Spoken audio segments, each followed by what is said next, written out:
झुंझुनू के उदयपुर वाटी में अधिवक्ताओं की तीसरे दिन भी भूख हड़ताल जारी। झुंझुनू जिले के उदयपुर वाटी विधानसभा क्षेत्र में गुड्डा गोड़जी को पुनः उदयपुर वाटी उपखंड क्षेत्र में जोड़ने की मांग को लेकर अधिवक्ताओं की भूख हड़ताल तीसरे दिन भी लगातार जारी रही। शांतिपूर्ण तरीके से चल रहे भूख हड़ताल में शामिल अधिवक्ताओं की तबीयत अब नासाज होने लगी है। लगातार 3 दिन से भूख हड़ताल पर बैठे अधिवक्ताओं की स्वास्थ्य की स्थिति को देखते हुए उदयपुर वाटी डॉक्टरों की टीम धरना स्थल पर पहुंची। वहीं डॉक्टरों ने मौके पर सभी भूख हड़ताल पर बैठे अधिवक्ताओं के स्वास्थ्य की जांच की। अधिवक्ताओं का कहना है, जब तक गुड्डा गोड़जी को पुनः उदयपुर वाटी उपखंड कार्यालय में नहीं जोड़ा जाएगा, तब तक उनका आंदोलन शांतिपूर्वक तरीके से जारी रहेगा। वहीं स्वास्थ्य में गिरावट के बाद अधिवक्ता अपनी मांग पर अड़े हुए हैं। झुंझुनू जिले के लिए विकास कनवा की रिपोर्ट। उदयपुर वाटी उपखंड के 2 टुकड़े कर दिए, एक गुड्डा कर दिया और एक हमारा उदयपुर वाटी कर दिया। गुड्डा जो क्षेत्र था वो झुंझुनू उपखंड के नीचे लगा दिया। अब जिला जब निरस्त हो गया तो पुनः स्थिति होनी चाहिए थी।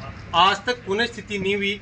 हमने प्रशासन को खूब चेताया, प्रशासन को खूब कहा है, लेकिन वो नोटिस भी करवाया है, मंत्रियों को भी दिया है, लेकिन आज तक हमारी कोई सुनवाई नहीं। अब हमारे 2 अधिवक्ता श्रवण जी हमारे अध्यक्ष साहब हैं और हनुमान सिंह जी हैं, वो भूख हड़ताल पे हैं 3 दिन से, और 5 जो अधिवक्ता हैं कर्मिक अनशन पे हैं, और हम कोर्ट का बहिष्कार कर रखा है। हम कोर्टों में काम नहीं करें, जब तक हमारी सुनवाई नहीं होगी तब तक हम कोर्ट में नहीं जाएंगे, काम नहीं करेंगे। यहाँ के पक्षकार भी परेशान हैं, जो झुंझुनू से जाते हैं काम नहीं होता, वहाँ दलाल पैदा हो गए, किसानों से अवैध वसूली होती है, तो हम चाहते हैं उनको न्याय मिले।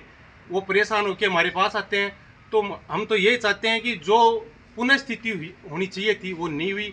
क्या राजनीति हमें नहीं पता, लेकिन पुनः स्थिति होनी चाहिए। इसके लिए मैं कोर्टों का बहिष्कार कर रखा है, आमरण अनशन पर। स्थानीय विधायक भगवान राम जी ने कल विधानसभा में भी इस क्वेश्चन को मामले को उठाया है। क्या लगता है आपको, क्या उम्मीद है? देखो, एमएलए साहब ने बहुत अच्छी बात हमारी जो पीड़ा थी वो विधानसभा में उठाई है, और हमें ऐसा लगता है कि हमारी सुनवाई होगी। जी।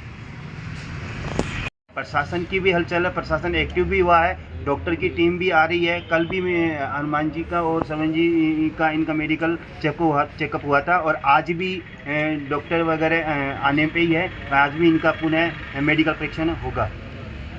अभी क्या स्थिति है? 3 दिन से भूख हड़ताल पर है।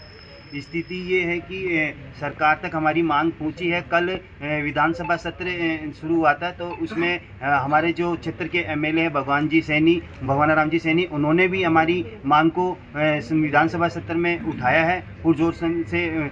अब देखते हैं सरकार इनका क्या एक्शन लेती है। हम तो यही चाहते हैं सरकार जितनी जल्दी हो सके उतनी जल्दी हमारा जो है मांग वो पूरी की जाए, और हम हमारा जो काम है कोर्टों का पूरी तरह ठप रखा हुआ है। एसीजीएम है, मुंशी सिविल कोर्ट है, एसडीओ कोर्ट है, इनका पूरा काम बिल्कुल ठप पड़ा है, तो ये पुनः सुचारू रूप से शुरू हो सके। Thank you. मांग ये है कि हमारा जो एसडीओ कोर्ट है पूर्व की भांति चले, क्योंकि जब नीम का थाना जिला बना था तब गुड्डा क्षेत्र को अलग कर दिया गया था। गुड्डा क्षेत्र का रेवेन्यू झुंझुनू में मिला दिया गया। अब जो कि नीम का थाना जिला डिसॉल्व हो गया, और पूर्व की भांति हम चाहते हैं कि हमारा जो गुड्डा क्षेत्र का रेवेन्यू क्षेत्र जो है वो वापस उदयपुर वाटी उपखंड न्यायालय के अधीन हो जाए। पक्षकार, आम जनता सभी परेशान है, न्याय किसी को नहीं मिल रहा है। हमारी मांग सरकार से कोई गैर वाजिब नहीं है, हमारी न्यायप्रिय मांग है, जिसे सरकार से निवेदन है वो शीघ्र माने हमारी मांग। यही है कि पहले वाली सरकार में जो नीम का थाना को जिला बनाया था, उस समय गुढ़ा जो तहसील थी उसको झुंझुनू में रखा गया था, और उदयपुर वाटी को नीम का थाना में लगा दिया था। अब फिर उसके बाद में दूसरी ये जो सत्ता परिवर्तन हुआ, उसमें नीम का थाना को जिला तोड़ दिया गया। उसके बाद में हम ये चाह रहे हैं कि जो पहले वाली स्थिति थी, गवर्नमेंट ने भी यही आदेश किया था कि जो पूर्व स्थिति है उसको बहाल किया जाता है, परंतु जो पत्रावली हमारी वहाँ रेवेन्यू की पत्रावली जो गुढ़ा तहसील की थी, उसको जो उपखंड झुंझुनू लगाया था उनको वापस भी यहाँ नहीं किया और वही आदेश वही कार्रवाई वहाँ चलती रही, जबकि ये सोमोटो ऑटोमेटिक यहाँ आनी चाहिए थी। उसके बाद में हमने मतलब काफ़ी प्रयास किया, कम से कम ये 2 साल हो गए। उसके बाद काफ़ी प्रयास किया, सब जगह हमने लिख के दिया और जहाँ भी जाना था वहाँ गए और हमको ये रिस्पॉन्स मिला कि अरे ये तो अपने आप ही आदेश होना चाहिए था, ये कैसे नहीं हो रहा है।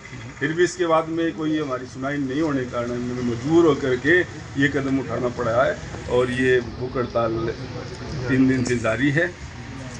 और इसे जबकि हमारी कोई मांग ही नहीं है, एक्चुअली में देखा जाए तो जो हमारा अधिकार है, पहले जो फाइलें थी वो ऑटोमेटिक आनी चाहिए थी, उसके लिए हमको अनावश्यक रूप से यहाँ मतलब इस ठंड के मौसम में यहाँ बैठना पड़ रहा है और कोई ध्यान सरकार द्वारा नहीं दिया जा रहा है। तो हम तो ये निवेदन करते हैं कि ये शीघ्र हमारी मांग पूरी होनी चाहिए, नहीं ये आंदोलन उग्र रूप धारण करेगा। इसमें रोज़ नए नए सभी लोग जुड़ रहे हैं, आम जनता भी इसमें विशेष रूप से आगे आ रही है। तो हम तो ये चाह रहे हैं कि हमारी शीघ्र मांगे पूरी हो, काम हमारा जो रुका हुआ है वो यथावत चालू है। के जो मामले होते हैं, जो किसान वर्ग है ये सबसे ज़्यादा पीड़ित है। यहाँ झुंझुनू 60 किलोमीटर 80 किलोमीटर जाना पड़ता है, उनको वहाँ पर कोई काम वगैरह नहीं हो पाता है उनका पत्रावलियों में, और वो वैसे कि वैसे ही वापिस तारीख मिल जाती है, उनका कोई काम नहीं होता है। इसी प्रकार से जो बाहर से जो रेडी वाले हैं और भी टाइपिस्ट है, ये भी परेशानी है, इनका भी एक तरह से मतलब काम ठपी है सर। तो मेरा तो निवेदन ये है सरकार से और आला अधिकारियों से कि हमारी ये जो पुनः जो स्थिति है 2 साल पहले थी वो वापस वैसे के वैसे ही बना दी जाए।